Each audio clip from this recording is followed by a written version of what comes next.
Good morning everyone, सभी को मेरी तरफ से राधे राधे। सुबह के बज रहे हैं 4, बच्चे मेरे सो रहे हैं। मैंने उठाई पूरे घर में झाड़ू लगाने के लिए, तो मैंने घर में झाड़ू लगाई। झाड़ू लगाने के बाद मेरे हस्बैंड घूमने के लिए पार्क में जा चुके थे। फिर मैंने लगाया पोंछा पूरे घर में। अच्छे से पोंछा लगाने के बाद मैं नहाने चली गई। नहाने के बाद मैं आई तो फिर मुझे कपड़े फैलाने भी जाना था। मैं कपड़े फैलाने के लिए छत पर गई। कपड़े फैलाने के बाद फिर मैं नीचे आई। फिर नीचे मैंने कुछ फूल तोड़े पूजा के लिए, क्योंकि मुझे लड्डू गोपाल को नहवाना था। तो फूल तोड़कर फिर मैं अंदर गई। मैंने बांके बिहारी को अच्छे से नहवाया, तैयार किया और उन्हें कपड़े पहनाए। और देखो, छोटे वाले लड्डू गोपाल तो मेरे झूला भी झूलने लगे हैं। कैसे लग रहे हैं मेरे बांके बिहारी, आप लोग ज़रूर बताना मुझे। उसके बाद मुझे याद आया कि मुझे पोहा भी बनाना है, तो मैं अंदर किचन में आई। मैंने कुछ कड़ी पत्ते के कुछ पत्ते तोड़े और फिर मैं अंदर आई। मूंगफली के दाने को मैंने रोस्ट किया। रोस्ट करने के बाद उसके बाद मैंने निकाला। फिर मैंने तड़का लगाया कड़ी पत्ते का और प्याज का, हरी मिर्च का, सरसों का। और जब तक मेरे हस्बैंड घूम के आ चुके थे, उन्होंने पिया नींबू पानी। और फिर मैंने अच्छे से रोस्ट होने के बाद फिर मैंने उसमें डाला पोहा डालने के बाद अच्छे से फ्राई किया और थोड़ा सा उसमें डाला नमक। थोड़ा सा मैं अच्छे से चला रही हूँ इसलिए, ताकि थोड़ा सा छोटे छोटे प्लम्स टाइप के ना पड़ जाएं। उसके बाद मैंने उसमें डाले मूंगफली के दाने और फिर दोबारा से चलाया।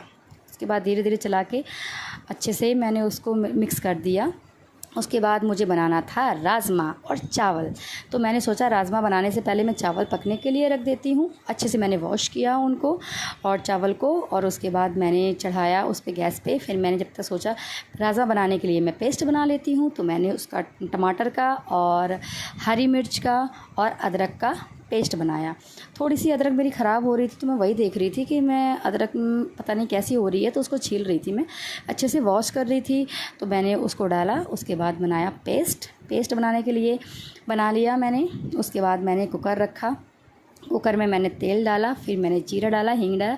उसके बाद मैंने डाला पेस्ट डालने के बाद अच्छे से फ्राई किया। जब मेरा पेस्ट अच्छे से फ्राई हो गया, उसके बाद मैंने डाले उसमें कुछ मसाले। जब मसाले डालने का, क्योंकि मैंने लहसुन प्याज नहीं डाला है ना, क्योंकि मुझे बांके बिहारी को भोग लगाना पड़ता है, तो इसलिए हम बहुत रेयर ही डालते हैं लहसुन प्याज। बिना लहसुन प्याज का ही खाना बनाते हैं। तो खाना बनाया मैंने, सारे मसाले डाले। मसाले डालने के बाद मैंने अच्छे से फ्राई किया मसाले को, जब तक वो तेल ना छोड़ दे। तो मैं अच्छे से मसाले को फ्राई करती गई। फ्राई करने के बाद फिर मैंने सीटी लगाई कुकर में। अच्छे से राजमा पक चुका था, तो फिर मैं धनिया पत्ता डाला उसमें थोड़ा सा। उसके बाद मैंने बांके बिहारी के लिए थोड़ा सा कटोरी में निकाल लिया था, क्योंकि मुझे भोग लगाना था, तो कटोरी में निकाल चुकी थी मैं। उसके बाद मैंने अपने बच्चों के लंच में राजमा डाला, और दोनों बच्चों के लंच में राजमा डालने के बाद मैंने उसके बाद बनाई मैंने रोटी सेकने के बाद मैंने अपने लिए रोटी बनाई, क्योंकि मैं चावल नहीं खाती हूँ, तो मुझे चावल पसंद नहीं है। फिर मेरा बच्चा बोल रहा था, मम्मा मुझे प्लांट्स लेके जाना है स्कूल में, सैटरडे एक्टिविटी है। तो मैं वही सब कर रही थी, प्लांट्स लगा रही थी, मिट्टी डाल रही थी। मैंने कहा एक प्लांट्स इसको दे दूँ, उसके बाद मैं रेडी हूँ स्कूल के लिए। तो मैं वही सब प्लांट्स कर रही थी। फिर मेरी बेटी को भी चोटी बनानी थी, वो भी बोल रही थी, मम्मा मैं लेट हो रही हूँ, मेरी चोटी बना दो। फिर मैं अंदर आ गई, अपनी बेटी की मैं चोटी बनाने लग गई। फिर मेरे बच्चे स्कूल चले गए। स्कूल जाने के बाद मैं होने लगी रेडी होने के बाद मैं निकल ली स्कूल के लिए। रास्ते में मेरी फ्रेंड मिल गई, तो मैं उससे कुछ बातें करते हुए जा रही थी। ओके, बाय बाय, शाम को मिलते हैं। Thank you.